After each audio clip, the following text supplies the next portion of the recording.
ମୋ ଦେହ ଆଉ ଥରେ ବହୁତ ଖରାପ ହେଇଯାଇଛି। ନମସ୍କାର ସାଙ୍ଗମାନେ, ଭିଡ଼ିଓଟାକୁ ପ୍ଲିଜ୍ ଆଜି କେହି ବି ସ୍କିପ୍ କରିବନି। ଭିଡ଼ିଓଟା କଣ୍ଟିନ୍ୟୁ ଦେଖିଲେ ଜାଣିପାରିବେ ଯେ ମୁଁ କାହିଁକି କହୁଛି ମୋ ଦେହଟା ଏତେ ଖରାପ ହେଇଯାଉଛି। ତ ସାଙ୍ଗମାନେ, ଦେହ ଖରାପ ହେବାର କିଛି ବି ରିଜନ୍ ନାହିଁ। ସବୁକିଛି ରିପୋର୍ଟ ଗୁଡ଼ା ମୋର ନର୍ମାଲ୍ ବାହାରିଛି, କିନ୍ତୁ ସୁଗାର ଲେଭେଲ୍ଟା ଏତେ ବଢ଼ିଯାଇଛି ଯେ ଡକ୍ଟର ମୋତେ ବାରମ୍ବାର ରେକମେଣ୍ଡ କରୁଛନ୍ତି ମନ୍ଥଲି ହିଁ ମୋତେ ସୁଗାର ଟେଷ୍ଟ କରିବାକୁ ପଡ଼େ। ସେଥିପାଇଁ ବାରମ୍ବାର ମେଡ଼ିକାଲ ଯିବାକୁ ପଡ଼େ। ଆଉ ହଁ, ଅଲ୍ଟ୍ରାସାଉଣ୍ଡ କରିବା ପାଇଁ ଏଇ ମାସରେ କହିଥିଲେ। ଯଦି ଅଲ୍ଟ୍ରାସାଉଣ୍ଡ କେଉଁ ଜିନିଷର ଅଲ୍ଟ୍ରାସାଉଣ୍ଡ କରିଛି ସେଇଟା ମୁଁ ଆପଣଙ୍କୁ ନେକ୍ସଟ ଭିଡ଼ିଓରେ ସେୟାର କରିବି।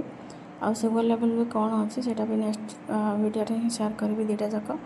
ତାପରେ ଗରମ ଗରମ ମା ଇଡ଼ଲି ଦେଇଥିଲେ, ଆଉ ତାକୁ ଖାଇ ଲଞ୍ଚ ଖାଇ ଶୋଇପଡ଼ିଥିଲି। ଲଞ୍ଚ ଖାଇକି ଶୋଇଲା ପରେ ଉଠିଲା ପରେ ମା ଛେନା ଟିକେ ଦେଇଥିଲେ ଖାଇବା ପାଇଁ, ଆଉ ଛେନା ମୋତେ ଜମା ବି ପସନ୍ଦ ନୁହଁ।